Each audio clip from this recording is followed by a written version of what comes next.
কেন্দ্রীয় প্রকল্প থেকে বঞ্চিত হচ্ছেন পশ্চিমবঙ্গের মৎস্যজীবীরা। সাগরপাড়ায় কর্মী সম্মেলনে এসে এমনই দাবি বিজেপির মৎস্যজীবী সেলের কনভেনরের। বৃহস্পতিবার সাগরপাড়ার ওয়াইএমএ ক্লাব মাঠে মৎস্যজীবীদের নিয়ে কর্মী সম্মেলনের আয়োজন করে বিজেপি। সভায় যোগ দেন বিজেপির মৎস্যজীবী সেলের কনভেনর পলাশ রানা।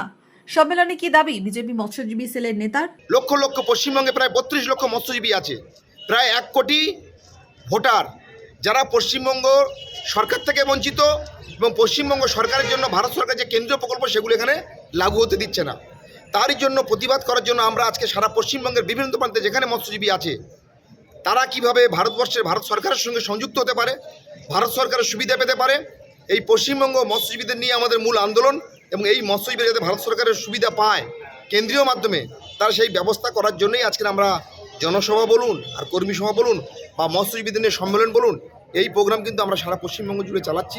এদিন সম্মেলনে যোগ দেন এলাকার মৎস্যজীবীরা। মনমোহিনী হেলথ কেয়ার, স্বাস্থ্য সেবায় অটুট শ্রেষ্ঠত্বের শিরোপা, জেলায় প্রথম robotic knee replacement, cardiology with cath lab, neurosurgery, specialised trauma unit থেকে স্মাইল ট্রেন, একগুচ্ছ পরিষেবায় নিয়োজিত। Manmohini health care, quality care with personal touch, Baharampur শিল্প তালুক।